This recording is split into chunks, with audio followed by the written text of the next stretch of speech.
बिस्मिल्लाहिर्रहमानिर्रहीम।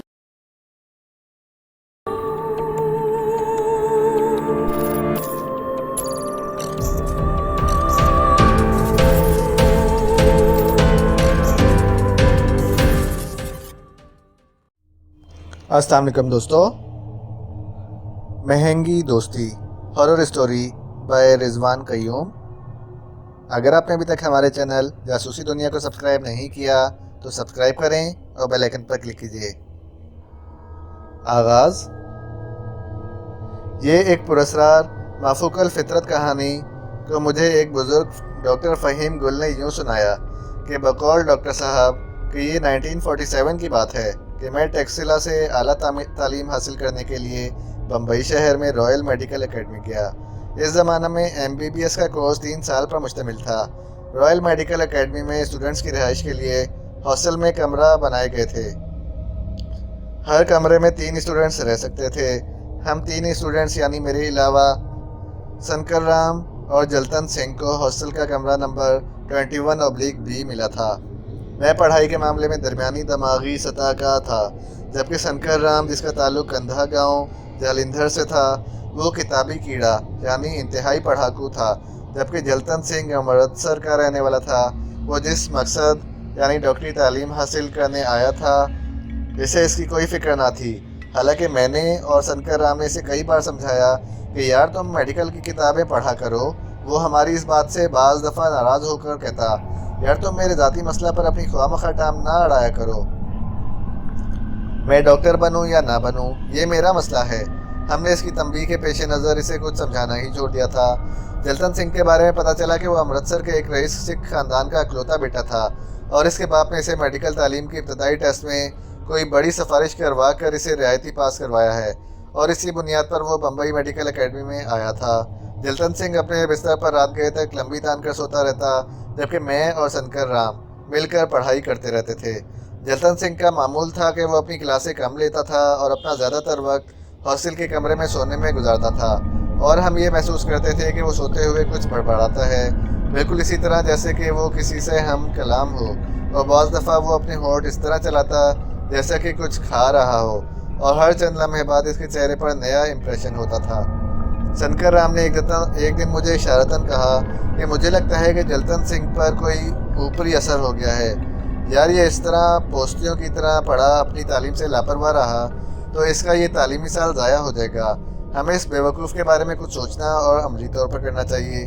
मैंने शंकर राम को ये तजवीज़ दी तो इसने मुझसे कहा, कल सुबह इसके बारे में एकेडमी के vice dean mister Kumar Yadav से बात करेंगे। सुबह हम दोनों डीन मिस्टर कुमार यादव से मिले। इन्होंने हमारी बात को अहमियत ना देते हुए कहा कि आप दोनों सिर्फ और सिर्फ अपनी पढ़ाई पर तवज्जो दें। ये जलतन सिंह का ज़ाती मामला है, वो डॉक्टर बने या ना बने, और अगर डॉक्टर ना भी बना तो इसका बाप इस पोजीशन में है कि वो इसे इतना रुपया पैसा दे सकेगा कि वो अपने बीवी बच्चों को बआसानी आला तरीक़ा से ज़िंदगी गुजार सकता है। असल मसला तुम गरीब ख़ानदान से ताल्लुक़ रखने वाले बच्चों का है, जिनका सारा दारोमदार इस MBBS की डिग्री पर है। हम दोनों इसके इस जवाब से मायूस होकर वापस आ गए।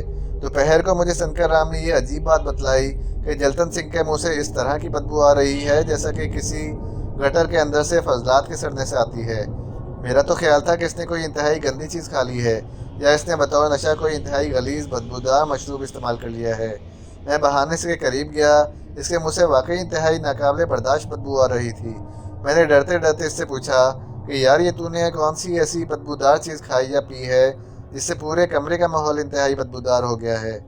इसने मेरे इस सवाल पर जवाब देने की बजाय खामोशी इख्तियार करते हुए मुझसे कहा, मैं तुम्हें इसका जवाब रात को दूंगा, अभी क्यों नहीं। शंकर राम ने अपने मुंह से ये जुमला निकाला ही था कि इसने एक भड़की देते हुए कहा कि तूने अगर आइंदा मेरे ज़ाती मामलात में मुदाखलत की तो याद रख मैं तुझे अपने ख़ानदानी असर व रसूख के ज़रिए इस मेडिकल एकेडमी से आउट करवा दूंगा। शंकर राम डर गया। इसने मुकम्मल खामोशी इख्तियार कर ली। शाम को इसने डीन कुमार यादव से इस मसले पर शिकायत करके अपना रूम तब्दील करवा लिया, जबकि इसकी जगह कमरे में कोई नया लड़का नहीं आया। दरअसल इन दिनों मेडिकल एकेडमी में फ़र्स्ट टर्म के इम्तहानात शुरू थे। इंतज़ामिया के लोग अपनी जगह मसरूफ़ थे और स्टूडेंट्स को इस टर्म में कामयाबी की फ़िक्र थी। अब मैं अपने कमरे में जलतन सिंह के साथ अकेला था। मैं दिली तौर पर खौफज़दा था। मैंने भी दिली तौर पर तहैया कर लिया था कि मैं टर्म के इम्तिहानात के बाद इस कमरे से छुटकारा हासिल कर लूँगा। एक रात गए तक मैं अपने कमरे में पढ़ रहा था कि जलतन सिंह ने इंतहाई गहरी नींद में बड़बड़ाते हुए कहा, मुझे छोड़ दो, मैंने जाना है, मैं अब तुम्हारे साथ नहीं रह सकता। रुक तो सही, मेरी बात तो सुन। मैंने अपनी किताब जल्दी से छोड़ दी और इसकी जानिब लपका। मैं इसके पसीने भरे चेहरे को अच्छी तरह थपथपाते हुए बोला, क्या हुआ जलतन सिंह, घबराओ नहीं, तुम ख्वाब देख रहे हो, आंखें खोलो, मैं तुम्हारे करीब हूँ, फहीम गुल। इसने झट से आंखें खोली और वो एकदम मुझसे लिपट गया और बच्चों की तरह रोने लगा। इसके मुँह से किसी ताज़ा सेब की खुशबू आ रही थी। मैंने इसे किसी मासूम बच्चे की तरह चमकार कर इसके सर पर हाथ फेरते हुए कहा, यार इजी हो जाओ, लगता है तुमने कोई भयानक ख्वाब देखा है जिसकी वजह से तुम डर गए हो। मुझसे पानी मांगा, मैंने इसे दिया। इसके बाद वो बड़े इत्मीनान से मेरे करीब आकर बैठ गया। इसने मुझसे कहा कि इससे पहले कि तुम मुझसे मज़ीद कोई सवाल करो, मैं तुझे इसका जवाब दूं, तो फ़िलहाल मेरा एक काम कर। मैंने इससे पूछा, कैसा काम? इसने मुझे कहा, तू किसी तरह या किसी तरीक़ा से शंकर राम को मेरे पास बुला कर ला। नहीं यार, इस वक्त रात के तकरीबन 1:30 बज रहे हैं और इस वक्त शायद वो सो रहा हो, क्योंकि मुझे पता है कि वो सुबह जल्दी उठकर पढ़ता है। नहीं, तू अभी जा, वो बोला। नहीं यार, मैंने तुझे पहले ही कह दिया है कि इसके पास इस वक्त जाना मुनासिब नहीं है। अभी चंद घंटे सब्र कर ले, मैं इसे बुला कर ले आऊँगा। और दूसरी बात यह है कि वो हो सकता है कि तुझसे मिलने आए या ना आए, क्योंकि वो तुझसे बहुत डरा हुआ है। मैं इसे अपने तय मना करता रहा, लेकिन वो इस बात पर बज़िद रहा कि मैं इसे बुला कर लाऊं। बहरहाल इसके पुरजोर इसरार पर मैं बड़ी हिम्मत करके शंकर राम के नए कमरे में गया। मैंने इसके कमरे का दरवाज़ा खटखटाया तो खुशकिस्मती से इसका एक साथी अभी तक स्टडी कर रहा था।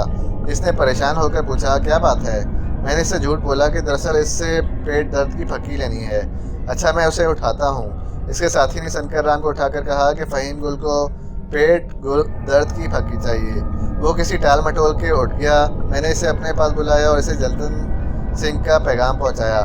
शंकर राम मेरे खिलाफ तवक्का डरने की बजाय बड़ी फराख दिली से दिलेरी का मुजाहरा करते हुए कहा, यार वो जो कुछ भी है तो हॉस्टल का रूममेट साथी और क्लास फेलो।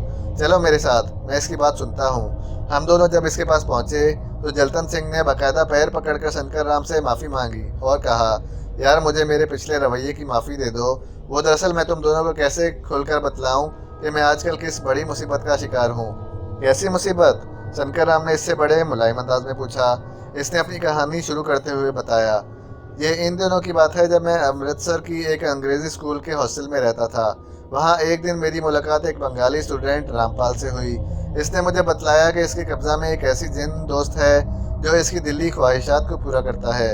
एक दिन मैंने रामपाल से कहा कि यार मुझे भी अपने दोस्त से मिलवाओ, तो इसने मुझे कहा कि तू मेरे साथ जीटी रोड से मुल्हिका जंगलों में चल, वहाँ तुझे मैं अपनी दोस्त से मिलवाऊँगा। मैं बहरहाल इसके साथ जीटी रोड से मुल्हिका जंगलों में पहुंचा तो वहां इसने मुझे एक ऐसे शख्स से मिलाया जिसका कद आम आदमी से अच्छा खासा तवील था और वो आम आदमियों की तरह बातें करते करते कौवे की तरह काएं काएं करता था। मैंने इससे पूछा कि ये आप कभी कभार काएं काएं की आवाज़ें क्यों निकालते हैं? इसने हंसते हुए रामपाल को कहा कि अपने दोस्त को बतलाओ कि मेरी हकीकत क्या है। अरे जलतन सिंह, मैं तुझे बतलाना भूल गया कि इनका ताल्लुक गैर मरवी मखलूक से है और इनकी कौमी नस्लियत का ताल्लुक निस्फ हैवानी और निस्फ इंसानी है। हैवानी से मुराद कौवे की मुशाबहत। रामपाल ने इससे मुझे मिलाते हुए कहा कि तुम्हें अगर मेरी गैर मौजूदगी में इससे आकर मिलना हो तो तुम इसे अपने दिल में याद करो। तुम्हें इसकी आहिस्ता आहिस्ता पहले हल्की बदबू महसूस होगी और फिर थोड़ी देर बाद एक कौवे की सूरत में तब्दील होकर तुम्हारे सामने आएगा और फिर तुम इसके साथ कुछ दूर जाना और फिर जब तुम इंसानी दुनिया से किसी वीराने में आओगे तो ये कौवा फिर अपनी असली शक्ल यानी इंसानी रूप में सामने आ जाएगा। बकौल जलतन सिंह, मैंने इससे अपनी दोस्ती पक्की कर ली। रामपाल कुछ अर्सा तो हमारे साथ रहा, लेकिन बाद में वो सिर्फ मैट्रिक की तालीम को दरमियान में छोड़कर अपने इलाका बंगाल चला गया था। इस गैर इंसानी मखलूक जिन ने मुझे खूब अय्याशी करवाई। मसलन इसने मुझे खूब खिलाया पिलाया, अय्याशी करवाई। वो मुझे कहता था कि इसे मुझसे बहुत लगाव हो गया है। इस दिन ने मुझसे कहा कि तू बेशक स्कूल में ना पढ़ा कर, लेकिन मैं तुझे अपनी ताकत से पास कराऊंगा, और इसने ऐसा ही किया। नेज़ इसने बताया कि इसके बाप का नाम कटहल सिंह है। इसके बाप की तवज्जो इसकी तालीम की तरफ तो है, लेकिन इसे इतनी तौफीक नहीं है कि वो इसके दीगर मामलात पर ध्यान दे। जलतन सिंह ने रोते हुए हम दोनों को कहा कि यार मैं अपने इस जिन दोस्त से अब जान छुड़ाना चाहता हूँ, वो अब मुझे बहुत तंग करने लगा है। शंकर राम ने इससे पूछा कि वो तुम्हें अब किस तरह तंग करता है। जलतन सिंह ने जवाबन कहा, वो मुझे न सिर्फ उल्टी सीधी कराहियत वाली चीज़ें खिलाने पर मजबूर करता है, बल्कि बाज़ दफ़ा मुझे ऐसी ऐसी जगहों पर ले जाता है जहाँ जाने से मुझे नफ़रत है। इसका मतलब है कि तू अब इस कौवे ख़ानदान की मखलूक से ताल्लुक़ रखने वाले जिन से छुटकारा हासिल करना चाहता है। हाँ, मैं वाकई इस जुन को दोस्त बनाकर पछता रहा हूँ। इसने मुँह बसोरते हुए कहा कि अगर तुम दोनों मुझसे रत्ती बराबर भी हमदर्दी रखते हो तो गुरु के वास्ते मेरी इस सिलसिले में मदद करो। अच्छा, तो परेशान ना हो, हम तेरे लिए कुछ करते हैं, शंकर राम ने इसे तसल्ली देते हुए कहा। मैं फिर अपनी पढ़ाई में मगन हो गया, लेकिन इसने सारी रात जाग कर और सहमे हुए अंदाज में गुजारी। फजर की नमाज से कुछ देर पहले इसने अजीब व गरीब आवाज़ें निकालनी शुरू कर दी थी। मैं इसके करीब गया तो इसने मुझे बुरी तरह दबोच कर दबाना शुरू कर दिया। फ़हीम, मुझे इस कौवे जिन से बचा ले, मैंने इससे अपनी जान छुड़ाते हुए कहा। हाँ हाँ, मैं तेरे लिए कुछ करता हूँ, तो मुझे तो छोड़। मैंने बड़ी मुश्किल से अपना पूरा जोर लगाकर इसकी गिरफ्त से अपने आप को छुड़ाया। वो मेरे पीछे पीछे मुझे पकड़ने की गर्ज से बड़ी तेज़ी से मेरी जानिब बढ़ा, लेकिन मैंने बड़ी चाबुक दस्ती से अपने कमरे का चौबी दरवाज़ा बंद कर दिया। मैं घबरा कर सीधा डीन के कमरे में गया तो इसने परेशान होकर मुझसे पूछा कि क्या मसला है। मैंने उसे जलतन सिंह की पुरस्कार सूरत हालत बताई तो इसने मुझसे कहा, बेटा तुम अपने टेस्ट की तैयारी करो और मैं सरेदस्त इस नागुफ्ता सूरत हाल को कंट्रोल करने की कोशिश करता हूँ। प्रिंसिपल ने फौरी तौर पर हॉस्टल के 2 मजबूत चौकीदार को बुलाकर कहा कि वो मुताल्लिका हॉस्टल में जाकर जलतन सिंह को काबू करें और हॉस्टल की ऊपर मंजिल के गोदाम में बंद कर दें। प्रिंसिपल के हुक्म के मुताबिक हॉस्टल के दोनों चौकीदारों ने जलतन सिंह को बड़ी मुश्किल से काबू करने के बाद रस्सियों से जकड़कर हॉस्टल के गोदाम में बंद कर दिया। प्रिंसिपल ने मुझसे कहा कि तुम आज होने वाले इंतहाई ज़रूरी टर्म का पेपर दो, दोपहर को इस पागल के मसले पर गौर करेंगे। हम स्टूडेंट्स कमरा इम्तिहान में पेपर दे रहे थे कि इसी दौरान बाहर से आवाज़ें आना शुरू हो गई कि पागल जलतन सिंह बाबा गुलाब को ज़ख्मी करके कहीं भाग गया है, इसे पकड़ो पकड़ो। मैंने अपना पर्चा अधूरा छोड़ा और कमरा इम्तिहान से इसे देखने के लिए बाहर निकला तो मुझे निगरान इम्तिहान प्रोफेसर धमन ने कहा कि बेवकूफ़ लड़के, तुम्हें मालूम नहीं है कि तुम एक पागल की खातिर अपना इंतहाई ज़रूरी इम्तिहान को अधूरा छोड़ रहे हो। इसने इंतहाई सख्ती से मुझे डांटते हुए कहा, तुम अपनी सीट पर बैठकर अपना पर्चा दो। मैंने कहा, नहीं सर, मैं अब अपना पर्चा मज़ीद हल नहीं करूँगा। मुझे जलतन सिंह के बारे में डर है कि वो अपने आप को किसी गलत जगह जाकर नुकसान ना पहुँचा ले। निगरान प्रोफेसर धमन ने मुझे गुस्से से झंझोड़ते हुए कहा, मैं तुम्हें एक बार फिर हुक्म देता हूँ कि तुम अपनी सीट पर बैठकर अपना पर्चा हल करो। मैंने इसकी सेकंड वार्निंग भी ना सुनी और जलतन सिंह को पकड़ने के लिए भागा। रास्ते में मुझे एक चौकीदार ने पकड़ते हुए कहा कि वो बहुत दूर जा चुका है। इसी दौरान अकेडमी का एक सीनियर प्रोफेसर जो हमें मेडिसिन का मजमून पढ़ाता था आ गया। इसने आते ही मुझे 3-4 थप्पड़ मारे और इसने इंतहाई बारोब आवाज़ में मुझसे कहा, तुम फौरी तौर पर अपना पर्चा दो। मैंने बहरहाल इसकी तंबीह को सुना और दोबारा कमरा इम्तिहान में जाकर अपना पर्चा दिया, लेकिन मेरा ध्यान जलतन सिंह की तरफ लगा रहा।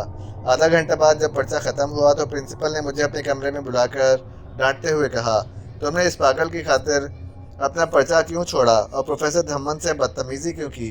इंक्वायरी का हुक्म सादर फरमा दिया। अब जलतन सिंह ना जाने कहाँ भाग चुका था। प्रिंसिपल ने फौरी तौर पर मेडिकल एकेडमी के स्टूडेंट्स को इसे ढूंढने के लिए कहा, लेकिन वो तलाश बसियार के बाद नाकाम वापस आ गए। प्रिंसिपल ने मुझे अपने ऑफिस में बुलाकर मुझसे कई सवालात किए। मैंने साफ साफ इसकी इन पुरस्कार हरकत का बतला दिया जो वो करता था। दिन के 4 बजे प्रिंसिपल ने मुताल्लिका पुलिस स्टेशन में इसके फरार की इत्तला दे दी। प्रिंसिपल के कमरे में थोड़ी देर के मुताल्लिका इलाके का थानेदार और चंद पुलिस एहलकार आ गए। थानेदार सोतम लाल ने प्रिंसिपल को मशवरा दिया कि वो फौरी तौर पर इस वाक़े की इत्तला इसके बाप को अमृतसर पहुंचाए। प्रिंसिपल दरअसल जलतन के बाप को इसके भागने की इत्तला नहीं देना चाहता था। इसकी वजह यह थी कि इसका बाप अपने इलाके का एक नामी गिरामी बदमाश किस्म का सियासतदान था। प्रिंसिपल की हर मुमकिन कोशिश थी कि वो खुद किसी न किसी तरीके से जलतन को तलाश करे। बहरहाल इसने 6 बजे जलतन सिंह के बाप को अमृतसर इस वाक़े के बारे में तार भेज दिया। इस दौरान जलतन सिंह की तलाश का सिलसिला दूसरे रोज़ शाम तक जारी रहा। जलतन सिंह के बाप कटहल सिंह ने आते ही प्रिंसिपल पर चढ़ाई करते हुए कहा, मुझे कुछ नहीं मालूम, मुझे हर हाल में मेरा बेटा जलतन चाहिए। इसने प्रिंसिपल को मज़ीद तंबीह करते हुए कहा कि मेरा बेटा हॉस्टल से तुम्हारी मुकर्रर करदा चौकीदारों की कस्टडी से भागा है, लिहाजा तुम ही इसकी गुमशुदगी के ज़िम्मेदार हो। प्रिंसिपल ने इसे पूरा यकीन दिलाने की कोशिश की कि वाक़यात और शवाहिद की रोशनी में यह बात साबित होती है कि जलतन किसी जादुई अमल के मनफी रद्द अमल का शिकार होकर फ़रार हुआ है। कटहल सिंह ने इंतहाई गुस्से में अपनी जगह से उठकर प्रिंसिपल का बदमाशी से गिरबान पकड़कर कहा, मुझे ये कहानियाँ ना सुना कि मेरा बेटा किसी जादुई अमल की खराबी का शिकार हुआ है। मैं तो यही जानता हूँ कि जलतन सिंह तुम्हारे हॉस्टल और चौकीदारों के पहरे में भागा है, और मुझे तो शक है कि तुम लोगों ने इस पर कोई तशद्दुद किया होगा। नहीं नहीं कटहल साहब, आप ऐसा गलत सोच रहे हैं। वही तू अपनी बकवास बंद कर, मेरे बेटे जलतन सिंह को हाजिर कर, वरना याद रख मैं तुझे समेत तेरी इस अकेडमी को जलाकर भस्म कर दूंगा। कटहल साहब, ऐसी सख्त बात ना करें। ये प्रिंसिपल की अपनी अकेडमी नहीं है, ये सरकारी इदारा है। थानेदार ने ये जुमला अपने मुंह से निकाला तो कटहल सिंह के साथ आया एक बदमाश अपनी जगह से इसे मारने के लिए उठा, तो कटहल सिंह ने इसे रोकते हुए कहा, कल्लू सिंह तू अभी रुक जा, देख मैं इसके साथ अभी क्या करता हूँ। इधर आओ तेग सिंह, इसके साथ आए हुए बदमाश का नाम। जी सरदार जी। वे तू ज़रा कल्याण सिंह मनका के पास जा और इसे मेरा पैगाम दे कि वो अपने बंदों के साथ मेडिकल कॉलेज पहुँचे। कल्याण सिंह मनका दरअसल इस ज़माने के खतरनाक डाकू ग्रुप का सरबराह था, जिससे इस ज़माने की पुलिस भी डरती थी। थानेदार सोतम लाल ने जब कल्याण सिंह मनका का नाम सुना तो इसके चेहरे पर परेशानी के असरात नुमायां हुए। इस बार इस बड़ी आदमी से अपना लहजा बदलते हुए कटहल सिंह को कहा, सरदार जी आप मनका जी की हद तक ना जाएं, हम कोशिश करते हैं, भगवान ने चाहा तो हालात में कुछ बेहतरी आ जाएगी। अच्छा अच्छा, अब ये बता अब क्या करना है। कटहल सिंह ने अपने गुस्से को ज़रा शांत करते हुए कहा। प्रिंसिपल ने कटहल सिंह का जहन तब्दील करने की खातिर जलतन सिंह के फरार होने का सारा मुद्दा मेरे और शंकरराम पर डालते हुए कहा, दरअसल जलतन सिंह इन दोनों का रूममेट था। अब सबकी तवज्जो हमारी तरफ हो गई। इधर आओ बेटे, कटहल सिंह ने मुझे बड़े प्यार से कहा। मैं डरते डरते इसके पास गया और मैंने जब इसके गुस्से से भरी कड़क शक्ल देखी तो मुझे इसे देखकर मजीद खौफ आया। हाँ बेटा बताओ, जलतन सिंह ने तुम्हें क्या क्या बताया था और वो क्या क्या हरकत करता था। मैंने आहिस्तगी और सहमे हुए अंदाज में इसे वो सब कुछ बताया जितना कि मैंने इसे सुना और देखा था। कटहल सिंह ने प्रिंसिपल से पूछा कि तुमने भागते जलतन सिंह को रोकने की कोशिश क्यों नहीं की। प्रिंसिपल ने कहा कि सरदार साहब, इस वक्त एकेडमी में स्टूडेंट्स के फर्स्ट टर्म के इम्तिहानात हो रहे थे, इसे रोकना मेरे बस में ना था। प्रिंसिपल की बात काटते हुए एक चौकीदार ने दरमियान में कहा कि कटहल साहब, जलतन सिंह को पकड़ने के लिए फ़हीम गुल ने हिम्मत की थी, लेकिन उसे पकड़ने के लिए प्रोफेसर धम्मन ने रोका था। किधर है प्रोफेसर धम्मन, मैं ज़रा इसके दांत तोड़ूं। कटहल सिंह ने इंतहाई गुस्से में अपनी मुट्ठियों को भींचते हुए कहा, जी वो स्टूडेंट्स के हलशुदा पर्चे एजुकेशन हेड ऑफिस लेकर गया है।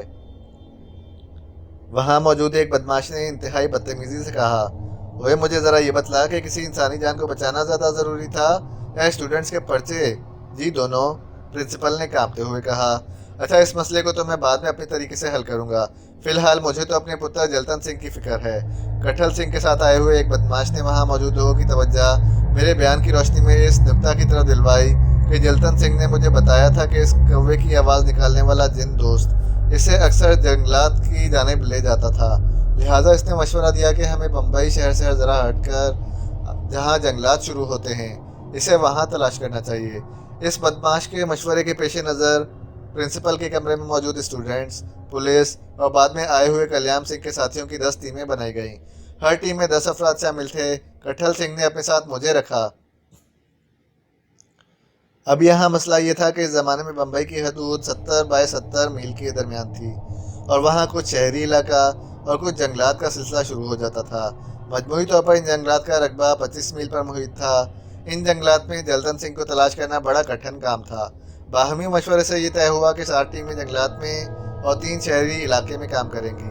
पहले रोज़ रात के वक्त तमाम 10 की 10 टीमें नाकाम वापस आ गईं। जलतन सिंह ना मिला।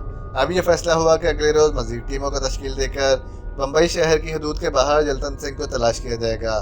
इस दौरान कटहल सिंह ने आर्मी डाक सेंटर के स्पेशल सूंघने वाले कुत्ते मंगवा लिए थे। इन कुत्तों को जलतन सिंह की चप्पलें और कपड़ों को सुंघवाया गया। इन कुत्तों के साथ मिलिट्री का एक सूबेदार मेजर भी आया था। दूसरे रोज़ हमारी एक टीम, जिसका नंबर 9 था, वो बम्बई शहर की मखसूस हदूद से 6 मील दूर डोंडा के जंगलात में गई। कुत्तों के निगरान सूबेदार मेजर ने सूंघने वाले स्पेशल कुत्तों की रस्सियों को खोल दिया। वो बड़ी तेज़ी से जंगलात के अंदर घुस गए। दरअसल डोंडा के जंगलात इस ज़माने में 6 मील के अहाते पर खुदरू देवहेकल झाड़ियों केकर के तवील दरख्तों पर फैला हुआ था।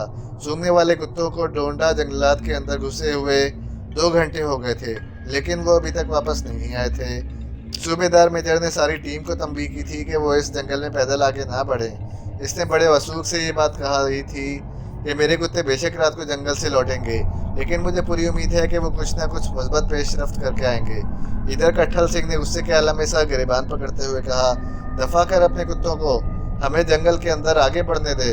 सूबेदार ने झटका देकर कट्ठल सिंह के हाथ से अपने गिरेबान छुड़ाते हुए कहा, सरदार जी होश करें, आगे जंगल नहीं बल्कि मौत की वादी है। मैं ऐसा नहीं कर सकता और ना ही इस टीम के किसी रुकन को ये मशवरा दूंगा कि वो जंगल के अंदर मजीद पेशकदमी करें। तू सिर्फ बकवास कर रहा है मेरे साथ। चलो ए मंजू, मक्खू, अपने बंदों को ले जंगल के अंदर चलो। ये आप अपने बंदों को मौत के मुंह में ले जा रहे हैं। भगवान के वास्ते आप कुछ वक्त यहाँ इंतज़ार कर लें, मेरे कुत्ते कुछ न कुछ पेशरफ कर कर ही आएंगे। वहाँ मौजूद मनका सिंह के बदमाशों ने इसकी कोई ना सुनी और वो अपने हाथों में डंडे, सोटे और तलवारें पकड़े जंगल की हदूद के अंदर घुस गए। मैं अब भी आपको समझा रहा हूँ कट्ठल साहब, रुक जाएं। इन लोगों ने इसकी कोई ना सुनी। यहाँ ये बताना भी ज़रूरी है कि कट्ठल सिंह ने ज़बरदस्ती मुझे और शंकर राम और थानेदार सोतम लाल को अपने साथ ले लिया। वहाँ अंदर जंगल में हालिया बरसात की वजह से शदीद कीचड़ दलदल फैला हुआ था। हम लोग बड़ी एहतियात से आगे बढ़ रहे थे। सरदार जी किधर से आगे बढ़ें, यहाँ तो हर तरफ दलदल ही दल फैली हुई है। मुझे नहीं पता कहाँ से तुमने आगे बढ़ना है, बस ऐसे आगे बढ़ते रहो। सरदार जी जैसे आपका हुक्म। हम लोग बड़ी एहतियात से आगे चल रहे थे कि हमारे पीछे से एक ज़बरदस्त चीख की आवाज़ आई। हाय मैं मर गया, पीछे मुड़कर मत देखो, देखोगे तो मरोगे। ओहो सोतम लाल साहब दलदल में धंस रहे हैं। कट्ठल साहब भगवान के लिए मुझे बचा लो, मेरे जिस्म को नीचे धंसता जा रहा है। सोतम लाल ने चीख कर कहा। मैं खुशकिस्मती से इस वक्त खुश जगह पर मौजूद था। मैं भागकर इसके करीब गया और दलदली ज़मीन में धंसते हुए सोतम लाल को कहा कि आप मुझे अपनी पैंट की पेटी खोलकर इसका एक सिरा मेरी जानिब फेंकें। सोतम लाल ने सेकंडों में अपनी पैंट की पेटी खोलकर इसका एक सिरा मेरी जानिब फेंका। इसका वजन मुझसे कहीं ज़्यादा भारी था। मैंने अपने तय खूब जोर लगाया, लेकिन मैं इसे अपनी जानिब खींच नहीं पा रहा था। मैंने इसको दलदल से बाहर निकालने के लिए मदद के लिए पुकारा। फहीम गुल तू इसे छोड़ और हमारे साथ आ, इसे कुछ ना होगा। कट्ठल सिंह बड़े गुस्सीले अंदाज में चिल्लाया। मैंने 4-5 दफ़ा इसे दलदल से जंगल से बाहर निकालने के लिए पुकारा तो मनका ग्रुप के एक गुंडे को थोड़ा सा तरस आया। इसने एक बड़ी सोटी तोड़कर इसकी जानिब उछाल कर कहा, एक हाथ से तू इस छड़ी को पकड़, मैं इसे खींचता हूँ। हम दोनों की सरतोड़ कोशिश से थानेदार सोतम लाल को दलदल से बाहर निकाला। वो वापस जाने लगा तो कट्ठल सिंह ने इसको धारते हुए कहा, कहाँ दफा हो रहा है? सरदार साहब मुझे अपनी ज़िंदगी अजीज़ है। सूबेदार सही कहता था कि आगे जंगल नहीं बल्कि मौत की वादी है। तूने अगर इस मुसीबत में हमें इस अंधे जंगल में अकेला छोड़ा तो यकीन कर मैं तुझे गोली मरवा दूंगा। मरवा दें, मुझे इसकी कोई परवाह नहीं। थानेदार ने इंतहाई गुस्सीले आलम में कहा। तो कट्ठल सिंह ने अपनी नेफे में उड़सा हुआ पिस्तौल निकाला और एक फायर इसकी जानिब दाग दिया। बेचारा थानेदार टांग पर गोली लगने के बाद ज़मीन पर गिर गया। चलो इसे कोई ना उठाए, इसे यहीं मरने दो। कट्ठल सिंह के इस इक़दाम से टीम के बाकी अरकान सहम गए। हम लोग आहिस्ता आहिस्ता आगे बढ़ रहे थे कि हमारी निगाहों के सामने सूंघने वाले कुत्ते बड़ी बर्क रफ्तारी से हमारे सामने से गुजरे।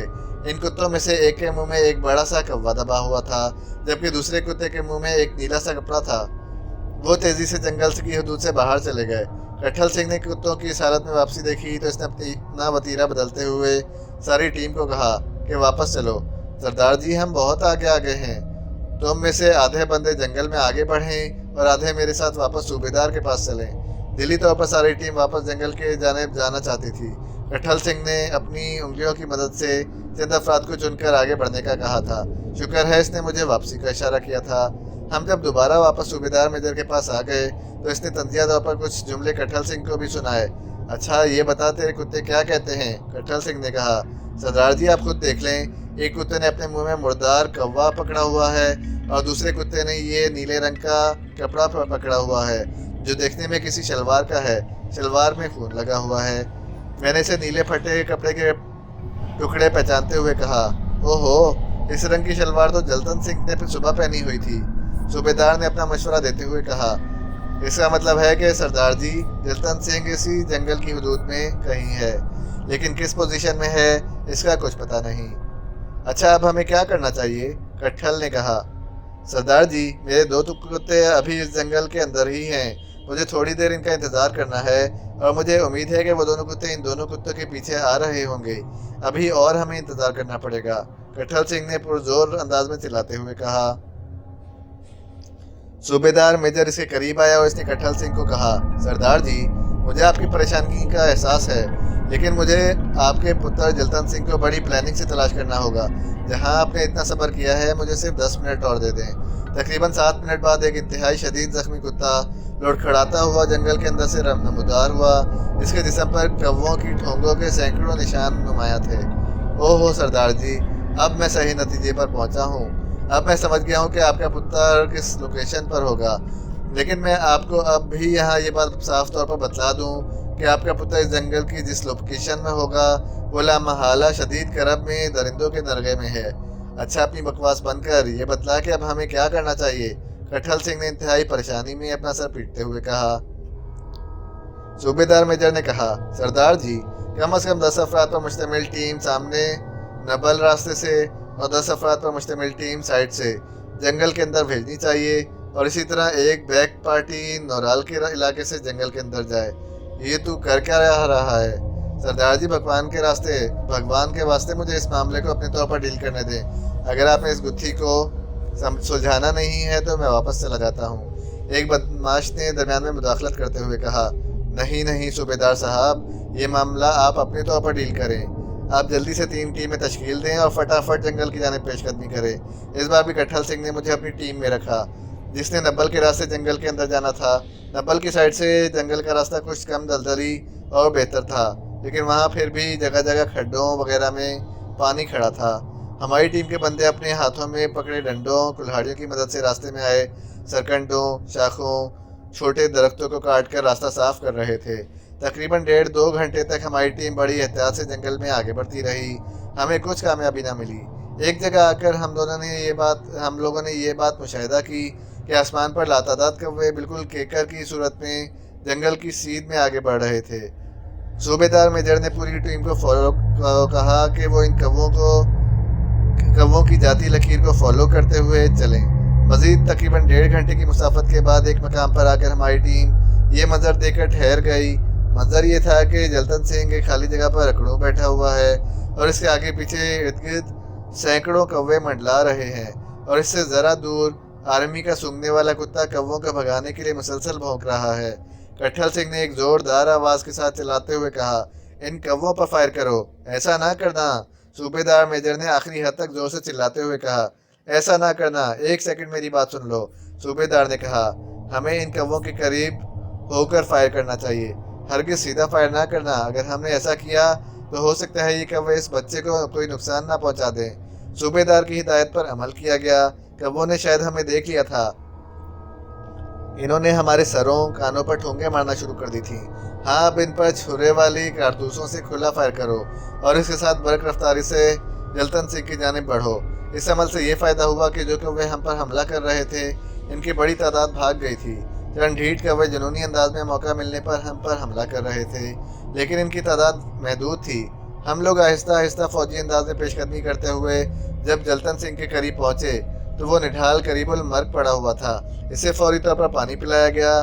जो कुत्ता कौवों से उलझ कर इन्हें जलतन सिंह के करीब से भगाने की कोशिश कर रहा था, वो सूबेदार मेजर के करीब पहुंचते ही हाँफते हुई हालत में इससे लिपट गया। हवाई फायर करो, हवाई फायर करो, सूबेदार मेजर मुसलसल चिल्लाता रहा। अब आसमान कौवों से साफ हो गया था। चलो, जलतन सिंह को कंधे पर उठाकर जल्द से जल्द जंगल की हदूद से बाहर निकल चलो। नीम मर्ग जलतन सिंह को एक गुंडे ने अपने कंधे पर उठा लिया था।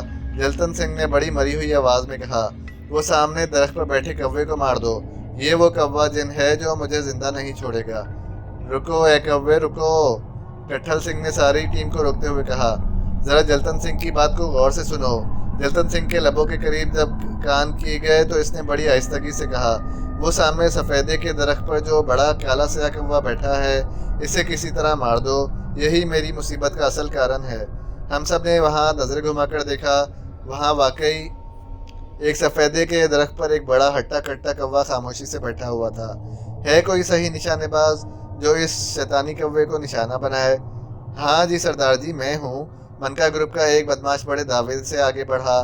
देख, अगर तूने मेरे पुत्र के इस दुश्मन को मार दिया तो मैं तुझे 2 मुरब्बा ज़मीन दूंगा, और हाँ, अगर तूने चौक की तो याद रख मैं तुझे यही गोली मार दूंगा। सरदार जी, भगवान ने चाहा तो मैं अपने दावे पर खड़ा रहूँगा। इस बदमाश को T-13 कारतूस वाली नई गन थमा दी गई, जिस पर बड़ी कीमती दूरबीन लगी हुई थी। बदमाश ने चंद लम्हे कौवे को निशाने पर लिया। इसकी एक आंख बंद थी और उंगली ट्रैगर पर थी। माहौल पर सकता छाया हुआ था। बदमाश ने अपनी महारत का मुजाहरा करते हुए दरख्त पर बैठे कौवे को एक ही फायर करके ज़मीन पर गिरा दिया और इसके बाद इसने अपनी तसल्ली के लिए दूसरा फायर भी मारा, जिससे कौवे का जिस्म धड़क इधर उधड़ कर रह गया। रावी ने इस कहानी का यह मुख्तसर अंजाम ये बतलाया कि जलतन सिंह को इसके बाप ने बम्बई शहर के सबसे महंगे प्राइवेट अस्पताल में दाखिल करवाया। वहाँ इसका इलाज 2 माह चलता रहा।